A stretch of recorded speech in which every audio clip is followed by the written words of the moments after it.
இப்போ நேற்றுள்ள கிளாஸ்ல வந்துட்டு சரிகை கிரியை யோகம் ஞானம் நாளையும் கொண்டு வந்தோம். அதெல்லாம் தமிழ்ல வராதவங்க எழுதிடலாம். நேத்து அட்டன் பண்ணேன் மதுரை நாங்க அட்டன் பண்ணோம். மதுரை ஓகே. அப்போ நம்ம சரிகையில என்ன நடக்குதுன்னு சொன்னா, அப்போ இங்க ராமலிங்க அடிகள் கீழே வந்த ஒரு பக்தர்களும் இந்த நிலையை அடையல. ஏன் அடையல? அப்போ அவரே சொல்லியாரு, என்ன சொன்னாரு? கடை விதித்தேன் கொள்வாரில்லே கட்டி விட்டேன்னு சொன்னார். கடை விதித்தேன் கொள்வாரு, இதை வந்துட்டு கடை விதித்து கொடுத்த நான் வந்துட்டு நீ இந்த நிலை அடையான்னு சொல்லி கொடுத்தேன், மக்கள் யாரும் கேட்கல. அப்போ நான் என்ன செய்யறேன், இந்த மதியாகிட்டு நான் எனக்கு பாட்டு போக போறேன்னு சொல்லிட்டு அவர் போயிட்டேன். ஏன்னா அதை திருப்பி நம்ம ரிப்பீட் எடுக்கிறோம். இப்ப ரிப்பீட்டாக நம்ம கொண்டு வரும். ஏன்னா 5ஆம் திருமுறை வரைக்கும் ராமலிங்க அடிகள் இருக்கும் போதே பப்ளிசிட்டி பண்ணார். 6ஆம் திருமுறை அவரு ஒளியா போன பிறகுதான், எத்தனையோ காலம் கழிச்ச பிறகுதான் அந்த 6ஆம் திருமுறையே வாரது. அப்போ 5ஆம் திருமுறை வரைக்கும் சரிகை கிரியை யோகம் இந்த 3 நிலையை தான் அவர் சொல்லியிருக்கார். இந்த சரிகை என்றாலும் என்ன? சரிகை என்றாலே சரிகையில வந்து சரிகையில் சரிகை, சரிகையில் கிரியை, சரிகையில் யோகம், சரிகையில் ஞானம் 4 நிலை அதிலே இருக்கு. அப்ப அதுக்குதான் அவர் வந்துட்டு முதல்ல என்ன செய்தாரு, கந்தக்கோட்டை முருகனே வழிபட்டார். அதனால அவர் டைரக்டா அல்பெருஞ்சோதியில போயிட்டு அது மட்டும் உண்மைன்னு அவர் சொல்லல. மக்கள் தெரியாம அங்க போயிட்டாங்க, அதுதான் உண்மைன்னு சொல்லி. அப்போ சரிகையிலே வந்து கந்தக்கோட்டை முருகனே தியானம் பண்ணி லாஸ்ட்ல என்னாச்சு, கண்ணாடி தியானத்துல கொண்டு வர்றாரு. கண்ணாடி தியானம் எப்படி பிராக்டிஸ் பண்ணாரு அது நேரத்தே சொல்லி வந்தார். அம்மா நம்மளுடைய கண்ணை பார்த்து நம்ம தியானம் பண்ணி வரும்போது, அதாவது கண்மணியேன்னு சொல்லணும்னா கண்ணுக்குள்ள இருக்கிற ஒளியேன்னு தான் அர்த்தம். கண்ணுக்குள்ள இருக்கிற ஒளியை தியானம் பண்ணணும். அப்ப நம்ம கண்ணாடி எடுத்து முன்ன ஒரு விளக்கை ஏற்றி அந்த விளக்கினுடைய பிரகாசம் நமக்குள்ள கண்ணில விழும். அந்த கண்ணில் விழுகிற பிரகாசத்தை நம்ம கண்ணாடியில தான் பார்க்க முடியும், வேற எங்கேயும் பார்க்க முடியாது. அப்போ நீங்க என்ன செய்யணும், அதுக்குதான் அவர் என்ன செய்தாரு, இப்போ திங்கள் புதன் இப்போ வெள்ளி, திங்களும் புதனும் வெள்ளியும் நீங்க தாயிட்ட வரணும். தாய் அடித்தால் தந்தை இணைப்பான்னு பாடலே அவர் கொடுத்துருக்காரு. இப்போ தாய்கிட்ட வரணும்னு சொன்னாரு. தாய்கிட்ட வரணும்னு சொன்னா இடது கண்ணில வருங்க. இடது கண் பராசக்தி, வலது கண் வந்துகிட்டு அர்த்தநாரீஸ்வர பாவம் இங்கதான் இருக்குது, சிவம். அப்போ தாயை வந்துகிட்டு டச் பண்ணாலே தந்தையும் டச் ஆகும், தந்தையை டச் பண்ணாலும் தாயும் டச் ஆகும். இப்போ நேற்று ஒரு அம்மா வந்துகிட்டு சீதா இங்க இருக்காளா? நம்ம கிளாஸ்ல சீதா வந்திருக்காளா? குவைத்தில் சீதா உண்டா? அப்ப മനസ്സിലായി വെച്ചോ. ഒരു കണ്ണ് അടച്ചു വെച്ച് നോക്കാൻ പറഞ്ഞിട്ടില്ല, 2 കണ്ണും വെച്ച് തന്നെ നോക്കണം. മനസ്സിലായോ? കേൾക്കുന്നുണ്ടോ? അപ്പൊ അതായത് 2 കണ്ണും, അതായത് കണ്ണ് 2 ആനാലും മനം ഒന്നേതാണ്. நல்லா புரியணும். கண்ணு 2 ஆனாலும் மனம் ஒன்றேதான். நம்ம இங்க என்ன செய்யறோம், இந்த பிராணன் என்னுள்ள இயக்கம் சந்திரகலைக்கும் சூரியகலைக்கும் மாறி மாறி நம்ம எனர்ஜியை கொடுத்து வரும்போது என்ன புருவமத்தி என்று சொல்றது அக்னிகலை எக்ஸ்பான்ஷன் ஆகும். அதுதான் இதனுடைய யோகனுடைய நோக்கம். அப்ப இடது கலையிலே நீங்க கான்சன்ட்ரேஷன் கொடுத்து நீங்க அதிலே பிராக்டிஸ் பண்ணி வரும்போது வலது கலையும் ஓடும். வலது கலையே நீங்க பிராக்டிஸ் பண்ணி வந்தாலும் இடது கலையும் ஓடும். அதனால 2 கலையும் ஒரே இதுதான். பிராணனும் மனதும் ஒன்றுதான், 2 கிடையாது. இதை புரியாம வந்துட்டு ஒரு கண்ணை அடைச்சிக்கிட்டு நம்ம பண்ணலாம், தப்பு. அப்படி செய்யக்கூடாது. அதான் சித்தர்கள் பாடினாங்க, காகம் போல் பார்த்து மடை கொக்கு போல் காத்து. அப்ப காகம் போல பார்க்கணும். காகம் என்ன செய்யும், எந்த கண்ணில வந்துட்டு கான்சன்ட்ரேஷன் கொடுக்குதோ அந்த இடத்துல தான் சரிஞ்சு பார்க்கும். இந்த கொக்கை என்ன செய்யுது, எப்பவுமே கான்சன்ட்ரேஷன் போட்டு நேரம் இருக்கும். பெரிய மீன் வந்ததான் பிடிக்கும். அப்ப இது நமக்கு சரிகைக்கு வரும். அப்ப சரிகையில வந்துட்டு முருகப்பெருமான அவரு தரிசனம் கிடைச்சு. உங்களுக்கு யாரு நீங்க பிராக்டிஸ் பண்ணாலும் உங்களுடைய சப்கான்சியஸ் மைண்ட்ல இருக்கிற தேவதை உங்க முன்ன பிரத்யட்சமாகும். அதெல்லாம் புரியணும். அதனால அது மாற்றம்னு கிடையாது. அப்போ உள்ள இருக்கிற தேவதை தான் வெளியில வருது. உள்ள இருக்கிற மனதில் இருக்கிற தேவதை தான் வெளியில வருது. தேவதை இல்லாதவங்களுக்கு ஒண்ணும் வராது. ஏன்னா அந்த தேவதை வந்த பிறகுதான் அடுத்த ஸ்டெப்புக்கே நீங்க போக முடியும். அப்போ சரிகை கழிஞ்சால் சரிகையில சரிகை கிரியை யோகம். அது யோகம் என்ன? கண்ணாடி தியானம் தான் யோகம். சரிகையில யோகம் வந்துட்டு கண்ணாடி தியானம். அது கழிஞ்சு அடுத்தது அதனுடைய ஞானம். ஞானம் என்ன? அவரே பாடுறார், என் கண் உற்றதே. அப்போ அதாவது கந்த கோட்டை முருகன் அவன் என்னுடைய கண்ணில் உற்ற. கண்ணுன்னு ரெண்டு அர்த்தம் இருக்கு. ஒரு தமிழ் அர்த்தம் ஒரு அர்த்தம் இல்லை. கண்ணு சொன்னா என்னுடைய காதல், நம்மளுடைய எஃபெக்ட். அப்ப காதலான என்னுடைய உள்ள இருக்கிற ஆத்மஸ்வரூபந்தான் இங்க யாரு வந்தா? முருகனாக வந்ததுன்னு அவர் எழுதுறார். எல்லாம் புரியணும் நம்ம. அப்போ சரிகை முடிஞ்சு அடுத்த கிரியையில வருகிறோம். சரிகை கிரியை. கிரியைன்னு சொல்லும்போது நம்ம கிரியா யோகா கிடையாது. அதுல வந்துட்டு என்ன, வெளிப்புறவும் உள்புறவும் எங்கேயும் வந்துட்டு அந்த சுரூபத்தையே தியானம் பண்ணதுதான் கிரியைக்கு வர்றது. அப்ப இதுல வந்துட்டு அவர் என்ன செய்தாரு? அவர் வந்துட்டு முதல்ல எடுத்த சுரூபம் வந்துட்டு சிவன். சிவனை தியானம் பண்ண போறார். சிவலிங்கத்தை தியானம் பண்ண போறார். அதனுடைய அது வந்துட்டு நீங்க படிக்கணுமா இருந்தா கந்தக்கோட்டை முருகனுடைய பாடல்களுக்கு அடுத்ததுல வரும். அந்த பாடலை படிக்கும்போது சிவ தியானத்துக்கு வர. சிவ தியானம் என்றால் என்ன? அதிலே அவர் பல இடங்கள்ல சொல்றார், ஆத்மஸ்வரூபந்தான் சிவ தியானம். ஆத்மஸ்வரூபந்தான் சிவ தியானம். என்னுடைய ஆத்மாவை தான் சிவன், சிவன் தான் ஆத்மா. அங்க ஞானம் அதுக்குள்ள எப்பவுமே இருக்கும். இப்ப கிரியையில மார்க்கத்துல வரும்போது சிவனையே தியானம் பண்ணி வெளிப்படையாகவும் அகம் வர தியானம் பண்ணுவார். எப்படி பண்ணுவாரு? நெற்றிக்கு நேர வந்துட்டு ஒரு ஒளி வரும். அந்த ஒளிதான் சிவன். அது செகண்ட் ஸ்டெப்புக்கு வரும். அப்ப நீங்க இப்ப செய்ய வேண்டிய என்ன? முதல்ல கண்ணாடி தியானம் பண்ணுங்க. அடுத்ததாக வந்துட்டு கண்ணாடியை தூக்கி தூர போட வேண்டியது. கண்ணாடியை தூக்கி தூர போட்டு கழிஞ்சா உங்களுடைய எந்த இடத்துல நீங்க கண்ணு திறந்து பேசாம இருக்கிறீங்களோ அந்த இடத்துல சிவன் வந்துகிட்டு நமக்கு தரிசனம் தருவார். தரிசனம் கிடைக்கும். அப்போ தரிசனம் கிடைக்கும் போது அப்ப 3 ஒளியாக அங்க தரிசனம் வரும். அதுக்குதான் ராமலிங்க அடிகள் அடுத்தது சொல்லியிருக்காரு. அந்த பாடல்களை படியுங்க.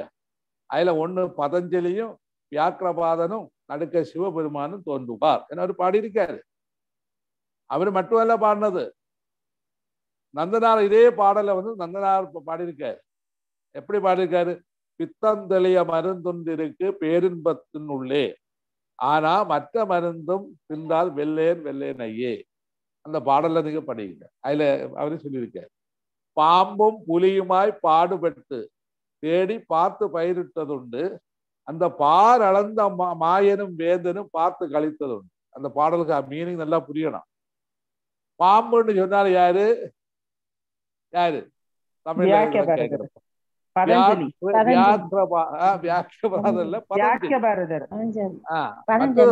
புலி யாரு? புலி பதஞ்சலி. ஆமா. அப்ப பாம்பும் புலியும்னா எவங்க 2 பேரும் தான் சைவ ஆகமத்தினுடைய லாஸ்ட்ல தாக்குவது. அவர் பாடுபட்டது வந்துட்டு தேடினது, தேடி பார்த்து பயிரிட்டது. பார்த்து கண்ணால பார்த்து, நமக்கு கண்ணால இது பார்க்கலாம். இந்த ஒளியை பார்த்து பயிரிட்டதுண்டு, அந்த பார் அளந்த மாயனும் வேந்தனும். ஏன் அவன் எப்படி பகவான் எப்படி பிரத்யட்சமாகிறான்? அருள் பெரும் ஜோதியாக பிரத்யட்சமாகிறான். இப்ப சரிகை கிரியாமாகத்துல வந்தாலே இந்த ஸ்டேஜில் அவர் வாராரு. அப்போ அங்க வந்துட்டு என்ன வராரு? இந்த இடத்துல வந்துட்டு பதஞ்சலி வருது, வியாக்கிரபாதன் வராரு, பகவான் ஜோதி தரிசனமாக வராரு. ஜோதியாகவா வராது, அவன் 3 உருவத்திலே வருகிறான் என்று அவர் அந்த இடத்துல பாடுவார். என்ன 3 உருவம்? ரூபம், ரூபாரூபம், அரூபம். 3 இடத்துல அவன் அந்த இடத்துல வராது சிவன். அதான் சைவ ஆகமம் தான் இந்த உலகத்திலேயே பெருசான. அத்தனையும் நீங்க படிக்கணும். திருமூலோட திருமந்தத்தை படிக்க அதுக்குள்ள எல்லாமே இருக்கு. சித்தர் பாடல் எல்லாம் இருக்கு. சித்தர் பாடல் எல்லாம் வந்துட்டு சிவபாக்கியர் பாடல் தான் நீங்க படிக்கணும். ஆனா அதுக்குள்ள எல்லாமே கொடுத்துருக்க. அப்போ அந்த இடத்துல 3 பேரும் பிரத்யட்சமாகி அதுலயே சிவன் வந்துட்டு சிவன்ல போய் நம்ம மர்ஜ் ஆகிறது தான் சமாதி நிலை.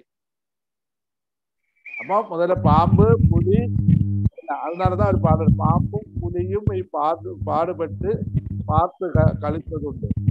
அதாவது மாயனும் வேந்தன். மாயன் யாரு? மாயன் யாரு? வேந்தனாரு? மதுரை அம்பலத்திலே சேந்தனாரு தானே சாமி மாயன்றது. மாயனில விஷ்ணுவும் பிரம்மாவும் வந்துட்டு அடிமுடி தேடுதல் கதையை அதுல கொண்டு வராரு நந்தனா. அந்த ஒளி வந்துட்டு வரும்போது அதனுடைய அடியோ முடியோ யாருக்கும் பார்க்க முடியும். அதுதான் விஷ்ணு என்ன செய்யறாரு, வராக அவதாரம் எடுத்து கீழே போறாரு அவருடைய பாதத்தை தேடி. பிரம்மாவை என்ன செய்யாது, மேல வராரு. பிரம்மாவு ஏன் மேல வர்றதுன்னா நம்மளுடைய ஈகோ தான் பிரம்மாவு. நம்ம ஈகோ இருக்கும் வரைக்கும் பிரம்மத்தை அடையவே முடியாது. அதுதான் பிரம்மாவுக்கு 5 தலை இருந்த ஒரு தலையை வெட்டிட்டார் பகவான். ஏன்னா இந்த மாயன் எப்படி, அவர் வந்துட்டு ஸ்திதியினுடைய அடையாளம். அப்ப அவர் என்ன செய்யாரு, சலண்டரிங் மைண்ட் ஒண்ணு. அதனாலதான் விஷ்ணுவுக்கு தான் பக்தி ஜாஸ்தி. அதெல்லாம் அவருக்கு பாத சேவை பண்ணாரு. அது அந்த பரம்பொருளுடைய பாதத்தை சேவை பண்ணாரு. அப்ப அவருக்கு தான் ரியாலிட்டியே கொடுத்தது பகவான். அப்போ பிரம்மா விஷ்ணு மகேசன், நம்மளுடைய பிரம்மஸ்தானத்துல வந்துட்டு ஈகோ தான் இருக்கும். விஷ்ணு ஸ்தானத்துல வந்துட்டு சத்துவ குணம் இருக்கு. அதே சமயம் புருவ மத்தியில இருக்கிற ஒளி ஸ்தானத்துல சத்துவாதீதம் இருக்கு. நம்மளுடைய ஈகோ எங்க இருக்கு? சரஸ்வதி அக்கா சொல்லு,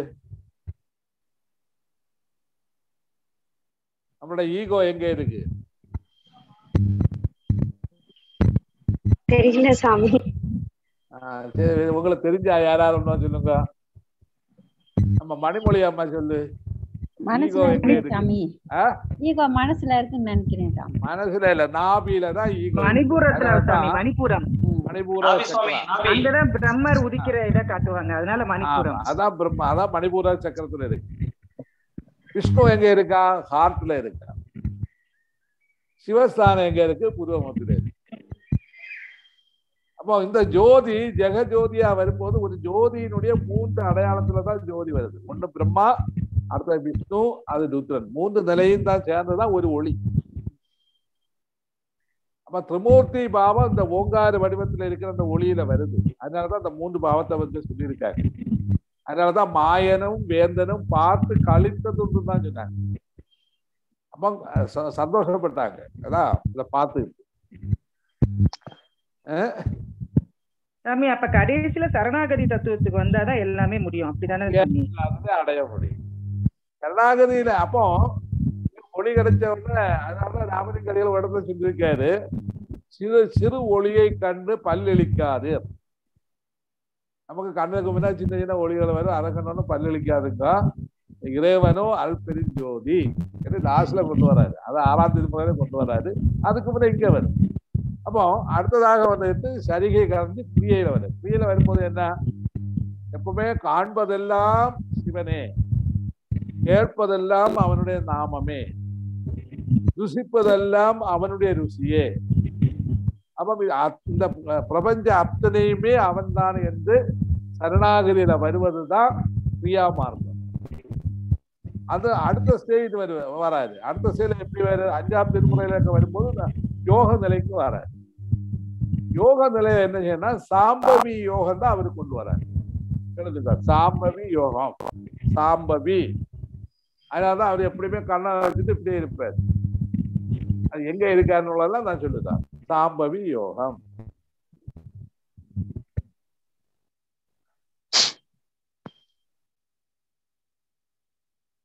சாம்பவியில வந்துட்டு நேரமா நீங்க என்ன செய்றீங்க, கண்ணாடி தியானத்துல கண்ணினுடைய எஃபெக்ட நல்லா புரிஞ்சிங்க. சாம்பவியில வரும்போது அவர் வந்துட்டு மனதை வந்துட்டு இடது கண்ணுக்கு வலது கண்ணுக்கு புருவமத்தி 3ஐயும் மாற்றிட்டே இருப்பார்.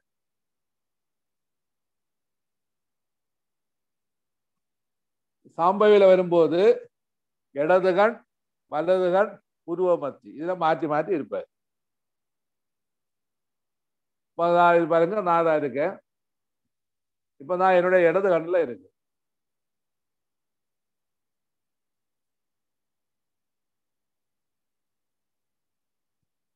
அதுபோல பாருங்க, தாய் அடித்தால் தந்தை அணைப்பார். அது சொன்ன மீனிங் பாருங்க. நான் இடது கண்ணுல இருக்கும்போது வலது கண்ணுல இருந்து தண்ணி கொட்டும் பாருங்க.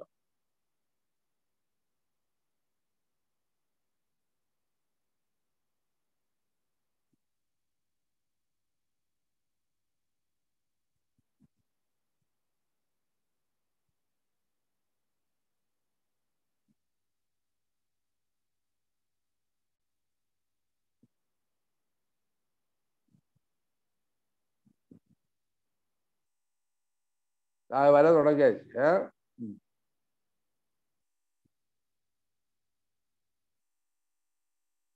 அதனாலதான் அவருக்கு என்ன இடம் வலம் சாதித்து மத்தியில் நின்றால் வாத்தியங்கள் கேட்கலாம். வாத்தியங்கள் என்ன? சதா காலத்தில் உள்ள வாத்தியங்கள் எல்லாம் நமக்கு கேட்கலாம். ஒரு 15 மினிட் உங்கள என்ன சொல்லுங்க?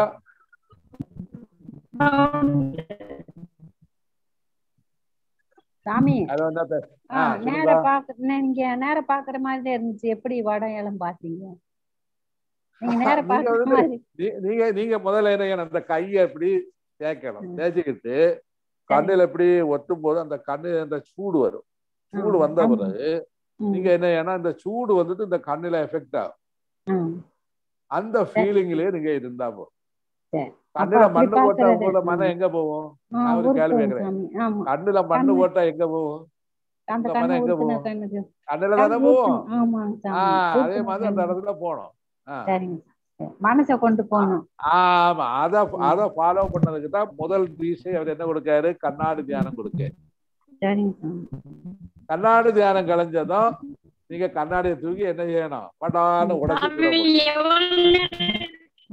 ஒன்னும் கேட்கலாமா? உங்க அதை போன ஒண்ணு சரியாக்குங்க സ്വാമി. ഓരോ കണ്ണിലും എത്ര നേരം നിർത്തണം? മണിക്കൂറോളം സദാകാലം. அது போதாது. அந்த போனை வந்துட்டு ஆஃப் பண்ணுங்க. அப்ப உங்களுக்கு புரியுது இல்லையா? அது அப்ப இடது கண்ணு வலது கண் மாற்றி மாற்றி எடுக்க. அப்ப இடது கண் நம்ம நான் சொன்னேன் இல்லையா, திங்கள் புதன் எது வெள்ளி இடது கண். அது கழிஞ்ச இடத்த செவ்வா சனி ஞாயர் வலது கண். வியாழன். வியாழனுக்கு நீங்க அந்த திசையை பார்க்க வேண்டிய தேவையில்ல, பூர்வ மத்தியில கொண்டு வரும், குருநாடிக்கு கொண்டு வரும். குருநாடி. ஆமா, இப்படி இருந்து குருநாடியை பார்த்துட்டு இருக்கு. அதுக்கு நீங்க என்ன செய்யணும்? முதல்ல உங்களை பார்க்க முடியாம என்ன செய்யணும்? இப்படி ஒரு ப்ரெஷர் கொடுக்க, இப்படி ஒரு துள்ளு கொடுத்துட்டா போதும். இது ஒரு வலி வரும். அந்த വലിയെ ഫീൽ பண்ணிடுங்க. സ്വാമി ഇങ്ങനെ നോക്കിയിരിക്കുമ്പോ ശ്രദ്ധയല്ലേ നമ്മൾ കണ്ണിലേക്ക് കൊണ്ടുവരണ്ടേ? ശ്രദ്ധയല്ലേ നമ്മള്? எனக்கு வந்துட்டு உங்களுக்கு எல்லாம் பல்லு விളിக்க தோணுது. நல்ல അത് മലയാളം അല്ലാത്തതുകൊണ്ടേ, തമിഴായതുകൊണ്ടേ മലയാളികൾക്ക് പെട്ടെന്ന് കൂടെ മനസ്സിലാവില്ല. അങ്ങനെ ஐயா சத்தம் இல்லாம நீங்க என்ன கண்ணை பிடிங்க மாറ്റി வைக்கிறீங்க? சத்தம் தானே கொண்டு வரீங்க. இடம் வலம் சாதித்து மத்தியில் தான் நின்றால் வாத்தியங்கள் கேட்கலாம் என்று சொன்ன கதை இதுதான். ஓகே.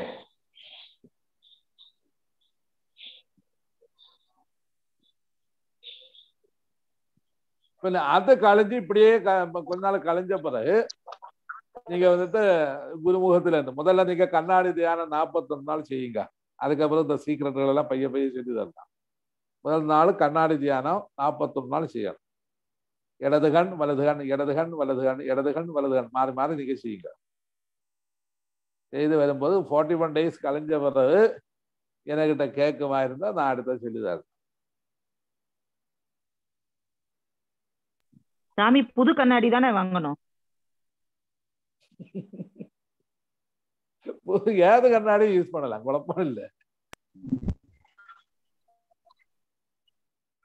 அதுவும் அல்லாம இருந்தா இப்ப சிவலிங்கம் இங்க கொடுப்போம்.